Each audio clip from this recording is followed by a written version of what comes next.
नमस्कार दोस्तों, स्वागत है आपका आज के एपिसोड में। आज का जो हमारा टॉपिक है वो बेहद इंपॉर्टेंट है इस लिहाज से क्योंकि सुल्तानपुर राष्ट्रीय उद्यान में प्रवासी पक्षियों की संख्या बढ़ती देखने को मिल रही है और आज का जो हमारा टॉपिक है वो आपके जीएस पेपर 3 एनवायरमेंट से जुड़ा हुआ है। तो इसी के साथ आगे बढ़ेंगे और सबसे पहले देखेंगे हालिया घटनाक्रम क्या है। तो जैसा कि हमने डिस्कस किया कि सुल्तानपुर राष्ट्रीय उद्यान में प्रवासी पक्षियों की संख्या में उल्लेखनीय वृद्धि देखने को मिली है और इसी के साथ ये कहा गया है कि नवंबर के मध्य में 10,000 से 15,000 पक्षियों से बढ़कर इनकी संख्या अब 25,000 से 35,000 हो गई। यानी कि नवंबर के मध्य में ये जो प्रवासी पक्षी थे उनकी संख्या 10,000 से 15,000 थी, जो कि अब बढ़कर वर्तमान में बढ़कर 25,000 से 35,000 हो गई है। हालांकि ये जो प्रवासी पक्षी हैं उसमें कुछ प्रमुख प्रजातियां देखने को मिली हैं पक्षियों की, वो कौन कौन सी एक बार इन्हें देख लेते हैं।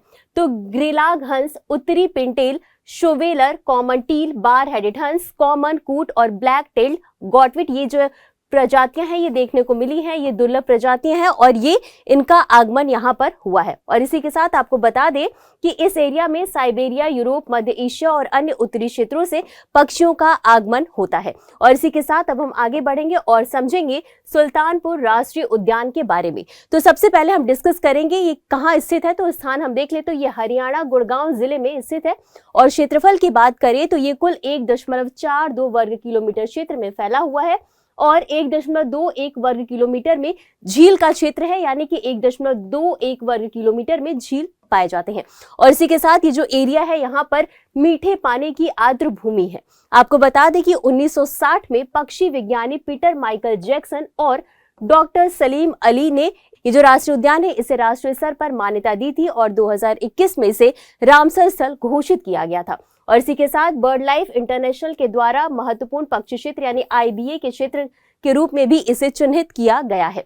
तो इतना समझने के बाद अब आगे बढ़ेंगे और समझ लेंगे यहाँ की जैव विविधता के बारे में, जिसमें सबसे पहले हम जानेंगे यहाँ पर पाए जाने वाली वनस्पतियों के बारे में, फिर जानेंगे यहाँ पर पाए जाने वाले जीव जंतुओं के बारे में। तो वनस्पति के बारे में देख लेते हैं। तो यहाँ पर उष्णकटिबंधीय और शुष्क पर्णपाती वनस्पति देखने को मिलती है। वहीं प्रमुख प्रजातियों की बात करें वनस्पति प्रजातियों की, यहाँ पर घास, धोक, खैर, तेंदू, बेर, जामुन, बरगद, नीम, बर्बेरिस, अकेशिया निलोटिका, अकेशिया टोटेलिस पाए जाते हैं। प्रमुख वनस्पति की प्रजातियां हैं ये। इसी के साथ पक्षियों की बात करें तो ये जो उद्यान है यहाँ पर 320 से अधिक पक्षियों की प्रजातियां दर्ज की गई हैं और इसका महत्व ऐसे भी है कि ये जो है मध्य एशियाई प्रवासी मार्ग का हिस्सा है।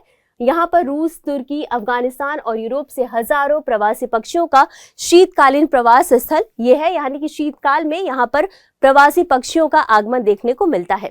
और इसी के साथ शीतकालीन प्रवासी पक्षियों की बात करें तो इसमें मुख्य रूप से है greater flamingo, northern pintail, Eurasian vision, common teal और बार हेडेड गीज। और स्थानीय पक्षी की बात करें तो यहाँ पर भारतीय मोर, लाल वॉटल लैपिंग, कैटल एग्रेट और सफेद गले वाला किंगफिश पाया जाता है। साथ ही साथ यहाँ पर कुछ दुर्लभ और संकटग्रस्त प्रजातियां भी देखने को मिलती हैं, जिनमें शामिल है सारस क्रीन, ब्लैक नेक्ड स्टॉक और इंडियन कर्सर। और यहाँ पर अन्य जीव जंतुओं की बात करें तो इसमें नीलगाय, सांभर, सुनहरा सियार, जंगली कुत्ता, धारीदार लकड़बग्गा और भारतीय शाही नेवला आदि यहाँ पर अन्य जीव जंतु पाए जाते हैं। तो ये तो समझा हमने राष्ट्रीय उद्यान के बारे में। अब बारी है समझने की कि रामसर कन्वेंशन के बारे में, क्योंकि जैसा कि आपको हमने बताया कि ये जो राष्ट्रीय उद्यान है इसे रामसर साइट घोषित किया गया था। अब आप कमेंट में बताइए कि कब घोषित किया गया था।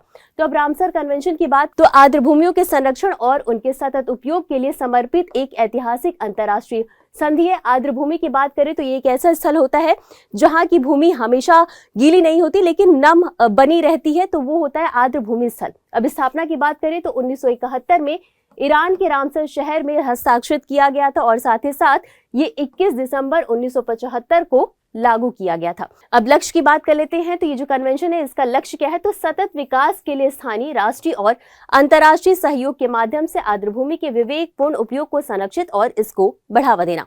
वहीं एक जो सबसे इंपॉर्टेंट बात है आपको जाननी चाहिए कि भारत इसमें कब शामिल हुआ था। तो भारत 1 फरवरी 1982 को इसमें शामिल हुआ था और ये जो कन्वेंशन है इसका मुख्यालय ग्लैंड, स्विट्जरलैंड में स्थित है। इतना समझने के बाद हम आगे बढ़ेंगे और जानेंगे कि जो हाल ही में शामिल किए गए रामसर स्थल हैं उनको भी एक एक करके हम समझ लेते हैं। तो सबसे पहले हम देखेंगे सक्कारा कोटे पक्षी अभ्यारण्य, ये तमिलनाडु में स्थित है और ये 2025 में जो शामिल किए गए थे उनके बारे में हम बात कर रहे हैं। और थेरथांगल पक्षी अभ्यारण्य है, ये भी तमिलनाडु में स्थित है, इसे रामसर स्थल घोषित किया गया था।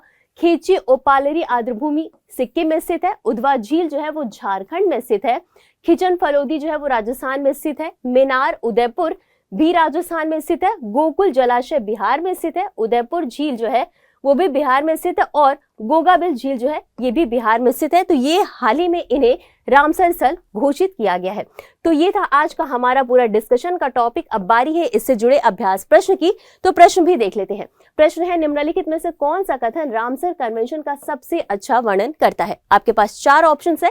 पहला है, यह मरुस्थलीकरण के खिलाफ लड़ने के लिए एक अंतरराष्ट्रीय संधि है। दूसरा है, यह आर्द्र भूमियों यानी कि वेटलैंड्स और उनके संसाधनों के संरक्षण और बुद्धिमानी से उपयोग के लिए एक अंतर सरकारी संधि है। और तीसरा ऑप्शन है, यह अंतर्राष्ट्रीय व्यापार से लुप्तप्राय प्रजातियों की रक्षा के लिए एक समझौता है। और चौथा यानी डी ऑप्शन है, यह ओजोन परत के संरक्षण के लिए एक वैश्विक समझौता है। तो इस प्रश्न का उत्तर आपको हमेशा की तरह कमेंट बॉक्स में देना है। आज के लिए बस इतना ही, मिलते हैं अगले एपिसोड में इसी तरह कुछ अहम और जरूरी खबरों के साथ। तब तक के लिए धन्यवाद।